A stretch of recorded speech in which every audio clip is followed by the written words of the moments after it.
my pleasure to introduce to you. He's a friend of mine. Yes, yes, I am. Bonjour à tous, bienvenue pour une nouvelle journée de reportage ici au Mondial de l'Automobile. Alors Auto News va s'intéresser aujourd'hui à BMW qui poursuit sa carrière du X. Non, ne vous méprenez pas, hein. En vérité il s'agit du X5 Concept qui se trouve juste derrière moi et qui préfigure le prochain SUV compact premium de la marque. On ira ensuite donner la parole au constructeur bavarois et on terminera nos reportages par le stand écologique Action. Mais allez, on démarre tout de suite avec ce X5 Concept, laissez-vous guider.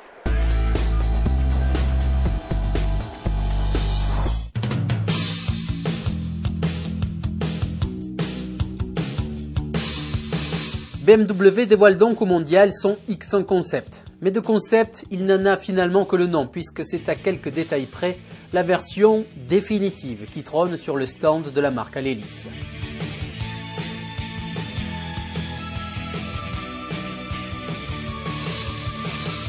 Ce prochain X1 viendra agrandir encore un peu plus la famille X de BM et ainsi rejoindre les grands frères X3, X5 et X6. Reprenant le style de ses aînés, le X1 mesure 4,46 m de long, 2,02 m de large. Ce SUV premium compact adopte ainsi des dimensions dignes de celles de ses concurrents Toyota RAV4, Volkswagen Tiguan et autres Land Rover Freelander. Robuste et musclé, le X1 de BMW dispose du système économique Auto Start Stop ainsi qu'un débrayage automatique du compresseur de climatisation. À sa commercialisation d'ici un an, on trouvera sous le capot du X1 les moteurs 4 cylindres bien connus de la marque BMW. Quant au tarif, il devrait à coup sûr être digne des produits de la marque bavaroise.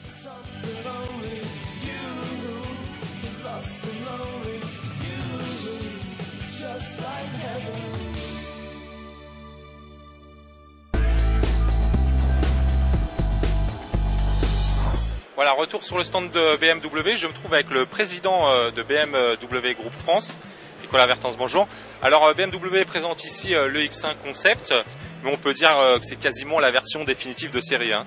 Je vous laisse le dire, mais je vous contredis pas. Donc c'est un concept probablement très proche de la série. Ce véhicule sortira l'année prochaine. Donc ça c'est une information toute première du mondial de l'automobile. Et c'est un véhicule qui va venir compléter en taille la gamme existante des véhicules X, puisqu'on a été précurseur dans ce domaine. On a eu le X5, on a eu le X3, on a eu le X6. Et je peux me permettre de dire que pendant que nos concurrents essayent de rattraper ce rythme effréné, on prend une longueur d'avance de nouveau et on lance le X1. Et puis vous présentez aussi ici la nouvelle BMW Série 7. Cette nouvelle BMW Série 7, c'est notre vaisseau amiral, c'est l'étendard de la marque, c'est un véhicule extrêmement important en termes d'image, moins bien sûr en termes de volume de vente, mais c'est un peu l'essence de BMW à travers ce véhicule. Enfin, un concept de Série 7, le concept Série 7 Active Hybride. Alors ce concept préfigure là aussi un véhicule de série qui va arriver dès l'année prochaine. C'est BMW qui se lance dans le grand bain de l'hybridisation de ces motorisations, mais à la BMW, c'est-à-dire avec des solutions qui respectent le plaisir de conduire et donc l'ADN, l'essence de la marque BMW. Merci monsieur Vertens. Allez, je vous propose à présent de rejoindre un spécialiste de la voiture urbaine écologique. On part sur le stand écologique Action sans faire de bruit.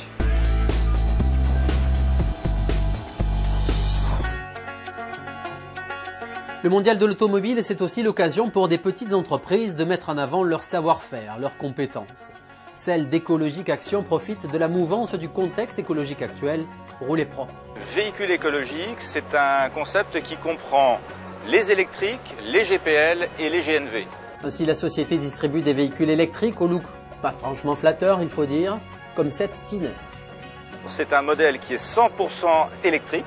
Il offre des gains incroyables, non seulement au niveau de l'écologie, mais au niveau du pouvoir d'achat. Par exemple, ce modèle-ci a un coût de revient de 0,95 € au 100 km.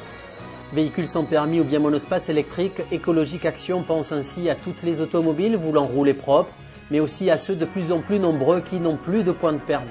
Le modèle exposé pendant le salon, 8 800 €. À déduire la prime de l'ADEME de 2 000 €, ce qui fait pendant le salon un véhicule à 6 800 €, qui dit mieux. Mais l'écologie, c'est aussi la Mitsubishi e-Nieve. Une Mitsubishi électrique que le public peut essayer au mondial, et c'est vous qui en parlez le mieux. C'est c'est très très souple à conduire, ça a une très bonne accélération, bonne autonomie d'après ce qu'on nous a dit, oui. Vitesse 130 km/h c'est amplement suffisant. Ça freine très bien, c'est très stable comme voiture. C'est une voiture qui est très valorisante déjà à regarder. Et puis en même temps, c'est aussi un modèle qui est, on le sent, qui a été conçu pour être un modèle électrique, mais qui n'est pas une adaptation un peu boiteuse d'un modèle déjà existant. Moi je pense que ça serait une suite logique pour moi, c'est faire attention à ce qu'on consomme. Rouler en silence, sans dépenser de carburant et à des allures raisonnables. Et si c'était bien ça le futur de l'automobile dans nos grandes métropoles? J'attends vraiment la commercialisation de ce genre de véhicule. Bien.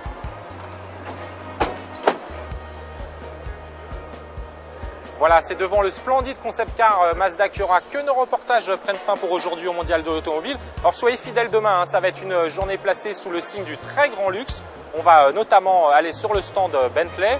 Alors demain c'est tea time, pudding, tranquillement tous ensemble. Moi je vous dis salut à tous, à demain.